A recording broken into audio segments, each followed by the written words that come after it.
I said something. I asked them if they dated black women. They were like, "Oh, we date all women," or whatever. Yeah. And I was like, "Yeah, okay." And what genre do I think is overrated? If you sampling a soul record, get that bullshit out of here. No one's trying to hear that. Yeah. the biggest story about the album, outside of the album and people enjoying it, was a sub at a comedian. And you don't even got to say my name, and it still makes headlines. It's crazy. You're welcome. I hate soul, anything, boom bap. Yeah. Get that Unc Shxt out of here, bro. I don't like any of that music. We're bored, and we done tattooing each other, whatever you're doing to sell. And we ran out of board games, and we did all the other things. We cleaned everything, and I'm like, man, I might as well fuck you. Making those Harriet Tubman music is the cheat code to getting respected in rap. Okay, so what is going on? And what does unfunny comedian Andrew Schulz, dorky white producer EMRLD Beats, and Harriet Tubman music have in common? From my perspective, like in my personal opinion, I think they relate in their detachment from Black American culture while openly commentating on it. I'm gonna break it down, but it'll take a minute, so let's get into it. There's nothing he could physically do to stop that. Andrew Schulz seems to be another in a long line of edgy wise guy comics whose appeal just isn't my vibe personally, but has popped off, not by being a relatively remarkable comedian, but by making very smart career moves consistently, and eventually building a platform where one can be inflammatory and say a bunch of offensive shit, allowing one to dodge allegations of bigotry by saying, I make fun of everybody. I'm not saying that to be a hater. I used to be a huge comedy nerd. I guess for trans folks, it goes in a weirder direction for us. Like you start with edgy comics, gross out jokes, offensive to everybody shit, then you recognize that some of these motherfuckers have a weird bias and enjoy punching down on folks of the marginalized variety. You then move on to the stranger alt comic folks until you get to the deep esoteric shit that makes little to no sense or shifts the punches in a different direction. A la your Tim and Eric's, your I Think You Should Leave, Detroiters, or whatever the hell this is. Oh boy, I sure love my new pants. Not after I do this, said the pants shitter magician. To be clear, I love to laugh. Shit do indeed be funny. And I feel like the weirder you get, the more mentally ill you are, the darker the comedy gets for you. And that's my personal bag. I've given up on societal normality, and to bring Schulz back into this, I feel like that brand of humor just isn't for me. Whether we're talking about Andrew Dice Clay in the 80s, Bill Maher in the 90s, and now, Daniel Tosh in the 2000s, Anthony Jeselnik in the 2010s, and now Matt Rife and Andrew Schulz. Comedy has no shortage of wisecracking white dudes. Schulz differs though. Even though stand-up is a key component of his brand, he's been making waves a while for being a podcast host. He shares the mic with Charlemagne the God on Brilliant Idiots, and he co-hosts the Flagrant podcast with Akash Singh and a few other people. Flagrant has been making a lot of waves this year specifically, mainly in that I've come into contact with a lot of these clips via social media, and I've never watched an episode of it. Which finally brings us to the controversy. You see, Andrew Schulz seems to have some issues with black women. They shave their hair because they start losing it. Because they're so stressed being around this black girl complaining about shit all the fucking time. That's why they gotta shave their hair. Nah, bro. White guys with black girlfriends, they grow step, a beard because there's more cushion when they get slapped the fuck out of. That's hilarious. And when things are consistent. Shout. I have no idea. What the fuck So that's let me just ask you, as a black dude, like when you said shouts out Caitlin Clark, was there like a buzzer that went off in your head, like say a black woman real fast, or else people will think they're gonna call you a sellout? Yeah. I like that you kept it real. You can't leave a camera right up. And then you had to say two black girls. no, I think it kind of says that she's fine. You garner a reputation. And post the last clip I just showed, black folks across the internet took offense to Andrew's statements. And since Flagrant operates as a culture podcast, a show where they cover things going on, current events, whatever. And since Andrew consistently invites black men onto the pod to talk about what's going on, folks began to look at those who choose to let this disrespect, or what I would call blatant racism, slide, with a certain understandable side eye. Yeah, we should be shaming individuals who let folks go on racist rants on their very public platforms. It's a good thing, actually. And isn't being too woke or whatever goofy bullshit they complain about after actually coming into contact with criticism. So a month ago, Kendrick drops a surprise album called GNX, and the first song he says this: Don't let no white comedian talk about no black woman. That's law. And this was Andrew's response. Us, Kendrick Lamar, I would make love to him, and the only thing that he could do is decide if it's consensual or not. That's the only thing he could do. If it's me and Kendrick, this is about physics. It's about physics. I don't even know if I'll get hard. But if we're in a cell, there's a chance that if we're in a cell and we're bored and we. This is a response. Very strange in a number of ways. Even as a fan of Kendrick, one can criticize his defend black women statements here as hypocrisy when he himself collaborated with Kodak Black on Mr. Morale and the Big Steppers, his second to last album, or him bringing Dr. Dre, a man with a history of violence against women, on stage during the Pop Out show a few months ago. Both of these incidents muddy the message here. However, to then go on a weird rant about essaying him as if that's funny is a different layer in a bad tasting lasagna. Most outlets covered this as a weird thing he said, which is factual. It is strange and in poor taste. And I personally don't think Andrew has the cultural awareness to understand the weight of his statements. He is simply an edgy boy who makes cultural commentary with a limited scope. What seems to be most important within the joke here seems to be Kendrick's size, like haha, short guy, weak, small, I can beat him up. Not really taking into account how someone's upbringing or environment may influence how they defend themselves. But that's not important. What's funny to Andrew in this scenario is the domination aspect of it. When we're discussing things like masculinity, those connected to cultural conversations, historical conversations, etc., have to reckon with how the concept of masculinity intersects with race and, to an extent, class. I know what you're thinking. What the f does that have to do with a gay assault joke? You can't squeeze a critique of capitalism here, can you? Well, yeah, you really can. Even though it's extremely exhausting, so many tropes like the joke in question can be traced back to slavery. What does that have to do with capitalism? Well, what initially made capitalism pop off was the profitable system of chattel slavery, where black folks were indeed the capital, the products bought, sold, and traded. And with this process, sexual violence was par for the course in establishing dominance over the enslaved.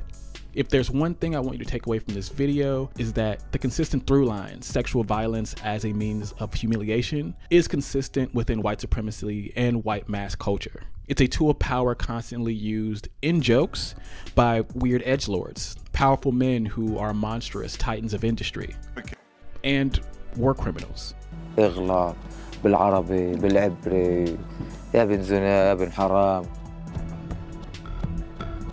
Thousands of Palestinians have been detained in Gaza, taken away by Israeli forces to prisons and military bases, accused of links to Hamas.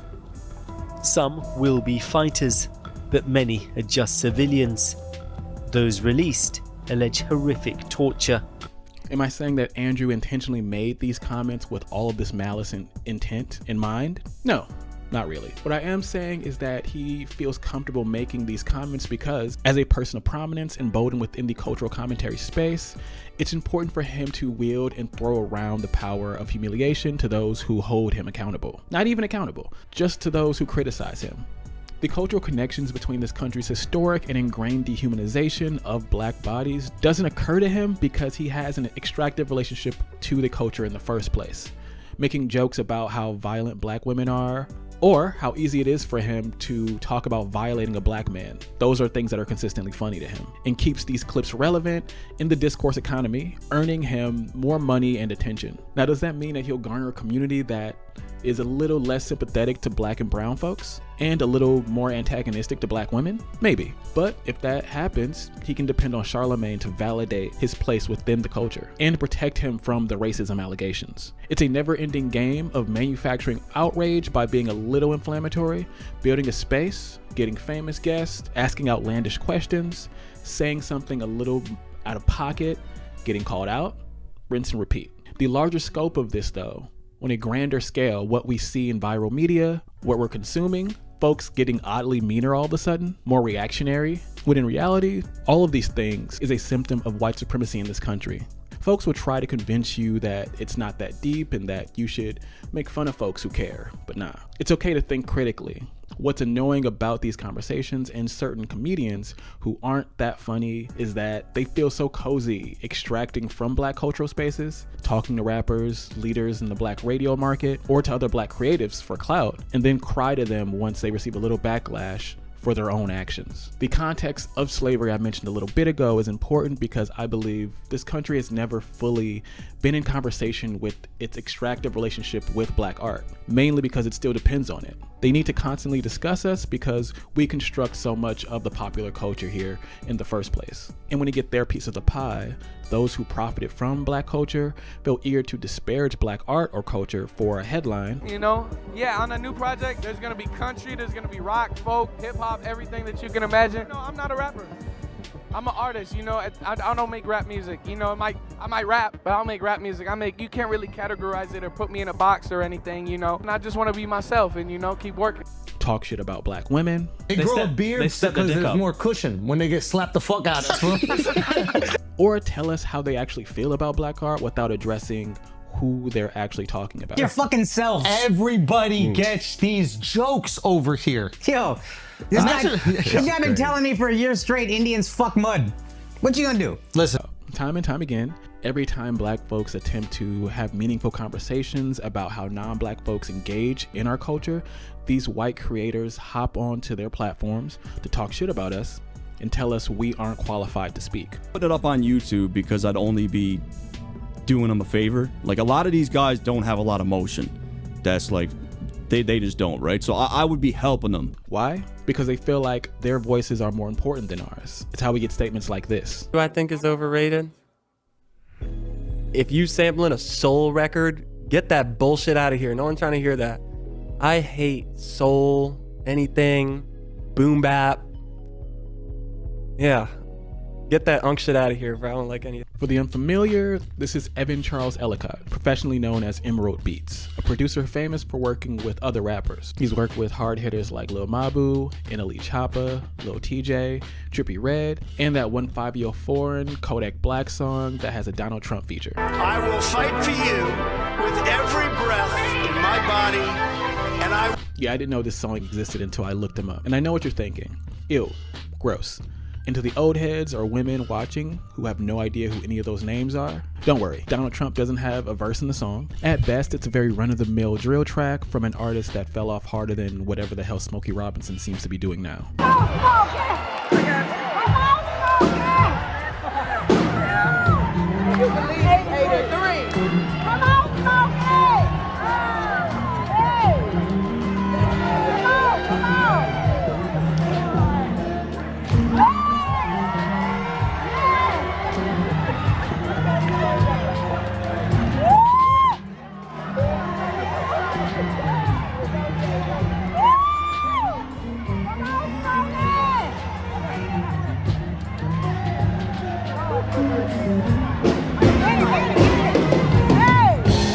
But moving on, that clip was from Evan's Beat Breakdown episode, hailing from On the Radar Radio, a popular music channel featuring interviews, freestyles, performances, and ciphers, mostly of the hip-hop variety. A quick scroll through their page and you'll see familiar faces, some up-and-comers, but you also notice it features predominantly black talent. So, let's look at who owns it. Yes, sir, baby. On the Radar Radio freestyles. Yo, SSG Splurge in the building. I'm gonna step out, he gonna step in. All right, let's go. It took a moment for this clip to even hit TikTok, and folks reacted and looked a little closer into who's running the operation that seems to spotlight a very consistent and narrow portrayal of modern hip-hop. And the channel actually responded by inviting some hip-hop OGs to perform, hoping it would course correct.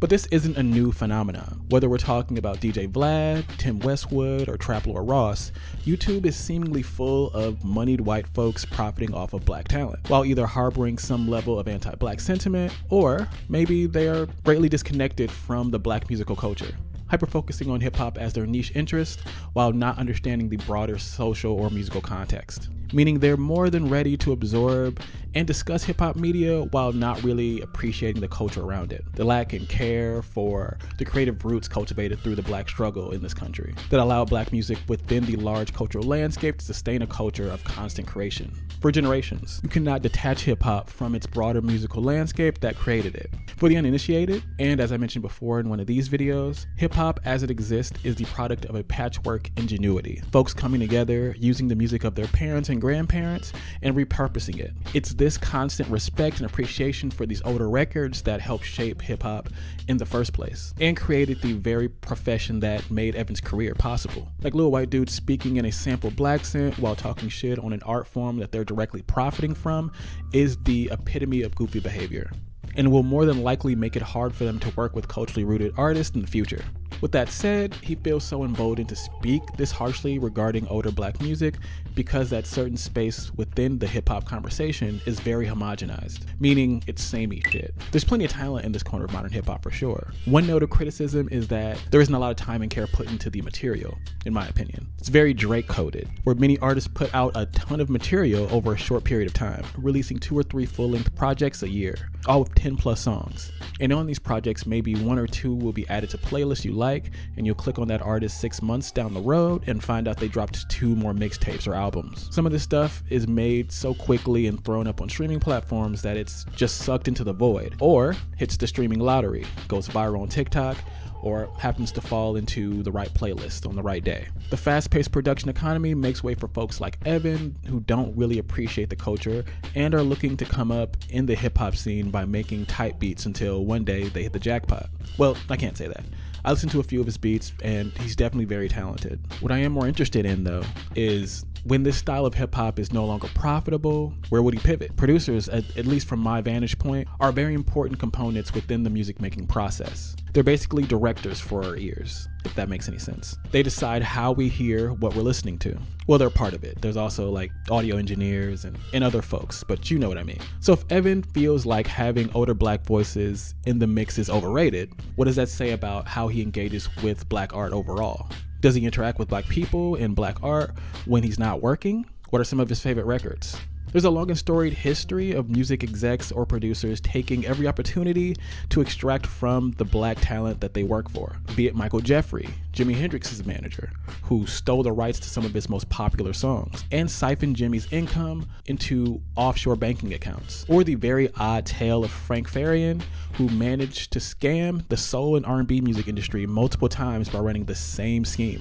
Seriously, it's a wild story. Look it up. And don't get it twisted. Black folks get into the scamming business too. The young hip hop industry is full of stories of some very well respected folks doing some shady shit to the artists that they sign and say that they're going to look after. However, it seems like things are getting a little worse now. I'm not saying that music as a whole is suffering under a culture of moral degeneracy or whatever some old head rants about on Facebook. What these remarks are highlighting to me is that there is a divide in how folks are engaging with black art, how the music landscape is changing due to supposed democratization of the internet, with the added limits of platform ownership, shady algorithms, and how the culture industry has a growing extractive relationship with black culture, even though it always has. Or to put it simply, how the Drakeification of black music leads to takes like this. Making those Harriet Tubman music is the cheat code to getting respected in rap. I know what you're thinking. Huh? The context makes less sense. This person saw, from what I believe, Doechie's Tiny Desk or Stephen Colbert performance. I don't know, the repost was deleted and immediately painted her music as Harriet Tubman music. I've never heard of that term in my life. What the f is Harriet Tubman music? You're telling me you witnessed a collection of black women performing and added this thought to the conversation? Like, you know what this reminds me of? Harriet Tubman. I wonder what it is about Doechie and these women specifically that reminds her of Harriet Tubman. It's such a weird way to communicate that you dislike black music or music just rooted in anything akin to the roots of black American music. Blues, jazz, rock, soul, whatever. From my perspective, there's been this weird one-sided antagonism for folks who make thoughtful music in the mainstream for a while now. A lot like the consistent antagonism gamers seem to have for women who look like real people in video games. The party babies seem to have a little bit of ire or hatred towards artists who make things outside of their cultivated taste bubble. But why? Contrary to the wealth of options available, with the streaming services we all have access to, mainstream music as a whole has become radically more homogenized than we'd like to admit. That doesn't mean that there aren't folks changing and expanding the genres and pushing the art forms. It's just that there are bigger artists who have massive labels behind them, pushing them into all of the big playlists, botting their stream numbers, ruthlessly inundating us with mid, with fresh and new voices clawing through more and more, mainly because folks are sick of the same shit over and over again. However, a lot of folks passively consume music and don't really mind the status quo. They like their bubble And to add complexity to that bubble is annoying, especially when the more complex stuff is outshining the normal stuff that you're used to. And they also have the nerve to be black and dark-skinned and make music that can be pinned down to what you normally hear. So in their eyes, that must be that different shit. That must be protest music, or Harriet Tubman music, or Unc Shxt. At this point, being rooted in black identity that is complex, that is in conversation with our cultural heritage, that has substance, is an insult to some. But let's be real, y'all. It's just anti-woke. It's always been anti-woke. They just won't say slurs. They don't want black folks to engage with conversations about cultural heritage or our roots because they aren't interested in expanding on the love of the culture. They're consumers of it. And like I said, this antagonism is one-sided, because outside of the hoteps and prudes, most folks I know, myself included, like both. These are my favorite few records this year. Also, for politics, organ real versus radio hits. It's all hip hop. You can't divide what ain't different. What makes an artist like Doechii so refreshing is that she's not afraid to be herself. She can write boom bap, experimental pieces, songs about shaking ass, songs about her pain and her trauma, trunk bangers, queer ballroom tracks, and folks hate that shit because when it comes to black art, many in this country, including a lot of black folks, are used to consuming black art in a very rigid and narrow way, meaning that they want it expressed in a very particular way. The damage Drake has done to the modern music taste landscape is so annoying because through his chart dominance, he's watered down so much of the landscape in the first place. But now we have a whole generation of black children that will grow up hardly ever hearing R&B, not just on the radio because nobody listens to the radio, but in their feeds or in the mainstream sources where they get new music. And the replacement they have for the R&B vibe is Drake. And Drake's earlier music did have some pretty solid R&B elements, but it wasn't real good R&B. And now that same generation probably doesn't even have an ear to appreciate what real R&B could and should sound like. By mass marketing himself and always catering to the customer, or in this case, the listener, Drake is a lot like Jeff Bezos. He's produced good music at a relatively significant pace, but has also killed other aspects of the industry that maybe weren't the most efficient or profitable or customer centered, but it had qualities that can't be replaced. So much so that folks who only consume the top 40s haven't really built up the listening chops to engage with anything else. What's worse, when they see everyone else preferring this new expansive shit that they just can't get behind, they find the urge to shit on it immediately and act like it's weird. Lastly, for a lot of black folks, I feel like the allegiance to capitalism has got us by the balls. Just because something is popular doesn't mean that it's more valuable. Folks want to use art as a crutch of their consumer identities, but also don't want to like the stuff that no one else likes. People want to complain about live music not being affordable, but when you investigate it, it's because their faves are only playing stadium shows that understandably are super expensive. Different subject that I'll say for a different video, but the point is, expand your palette just a little. I'm not saying make drastic changes here, but step outside of your artistic box. And lastly, I feel this weird binary on both sides, meaning the flattenings of conversations around art and whatnot. It happens to the left too. Leftists can be a little too eager to condemn art that's popular instead of actually using the themes and ideas around said art to start conversations that align folks listening with what our goals are, which further paints leftists as killjoys who can't have normal conversations with the people that they say they care about in the first place. Like, how can you say you want to convert somebody, but you can't talk to them? But going back to the Kendrick bars and whacked out murals, you gotta acknowledge that Kendrick wasn't talking about Andrew Schulz in the first place. Don't let no white comedian talk about no black woman. That's law. I know propaganda worked for them, and fuck whoever that's close to them. The niggas that coon, the niggas that being groomed, slide on both of them. He's placing more pressure on those who allow the disrespect for the culture to slide and go unchecked. And pay attention to the next bar. Propaganda is information communicated in an effort to persuade you towards a certain form of thought or agenda. It is a neutral term, although many Americans usually use it in the context of discussing communism to dissuade folks from actually finding out what communism actually is. But anyways, propaganda can be a lot of things. And what I get from these lines is that Kendrick understands that racists have a certain agenda that they're trying to push. And he's used to them pushing and promoting the ideas of white supremacy through their talking points. He's more concerned with the folks that are actually selling out for their piece of the pie. Those who can laugh at jokes about black women because they're uncomfortable being honest on some white guy's platform. The motherfuckers working with hip hop producers who hate soul music. The nigga's calling music with live instrumentation Harriet Tubman music. Like, it's exhausting and disappointing.